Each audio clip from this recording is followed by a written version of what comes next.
Shalom, bertemu kembali dalam Efrata Devotion pada pagi hari ini. Seringkali kita berpikir bahwa kesulitan adalah bahaya terbesar dalam hidup. Padahal Alkitab menunjukkan bahwa kelimpahan pun dapat menjadi ujian yang tidak kalah berat. Dalam Ulangan 8, Musa mengingatkan bangsa Israel yang memasuki tanah perjanjian.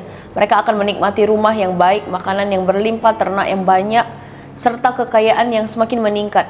Di tengah semua berkat itu, Musa memberikan sebuah peringatan, berhati-hatilah. Jangan sampai engkau melupakan Tuhan. Ini menunjukkan bahwa bahaya yang sesungguhnya bukanlah berkat itu sendiri, melainkan hati yang berubah setelah menerima berkat tersebut. Mengapa berkat bisa menjadi bahaya? Karena ketika hidup sedang sulit, manusia cenderung lebih bergantung kepada Tuhan.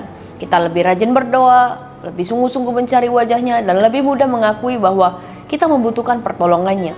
Tapi ketika keadaan mulai membaik, tanpa disadari, rasa bergantung itu dapat memudar, kesibukan bertambah, kenyamanan meningkat, dan hubungan dengan Tuhan perlahan tidak lagi menjadi prioritas. Berkat yang seharusnya membawa kita semakin bersyukur justru bisa membuat kita lupa kepada Sang Pemberi berkat. Musa juga mengingatkan agar bangsa Israel tidak berkata dalam hati bahwa kekuatan dan usaha mereka lah yang menghasilkan semua keberhasilan itu, tapi sebaliknya. Mereka harus mengingat bahwa Tuhanlah yang memberi kemampuan untuk memperoleh kekayaan. Peringatan ini tetap relevan hingga hari ini. Keberhasilan dalam pekerjaan, pelayanan, pendidikan, atau usaha seringkali membuat seseorang merasa mampu berdiri sendiri dengan kekuatannya. Padahal setiap kesempatan, kemampuan, kesehatan, dan hikmat yang kita miliki itu adalah anugerah dari Tuhan. Kesadaran inilah yang menjaga hati kita tetap rendah hati di tengah kelimpahan. Karena itu, setiap berkat seharusnya membawa kita semakin dekat kepada Tuhan, bukan semakin jauh. Semakin diberkati, semakin besar pula tanggung jawab kita untuk hidup setia, murah hati, dan memuliakan nama Tuhan.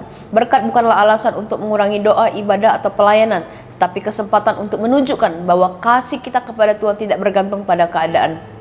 Tuhan tidak hanya ingin memberkati tangan kita, tapi juga ingin membentuk hati kita agar tetap mengasihinya. Mari kita bertanya kepada diri kita, apakah berkat yang Tuhan berikan selama ini membuat kita semakin mengandalkannya atau justru membuat kita tidak lagi membutuhkannya? Jangan sampai kita lebih sibuk menikmati pemberian Tuhan daripada membangun hubungan dengan Sang Pemberi. Biarlah setiap berkat menjadi pengingat akan kebaikan Tuhan, sehingga hati kita tetap dipenuhi ucapan syukur, kerendahan hati, dan kesetiaan kepadanya dalam segala musim kehidupan. Mari kita berdoa. Tuhan Yesus yang baik, terima kasih. Sampai hari ini Tuhan memberkati kehidupan kami.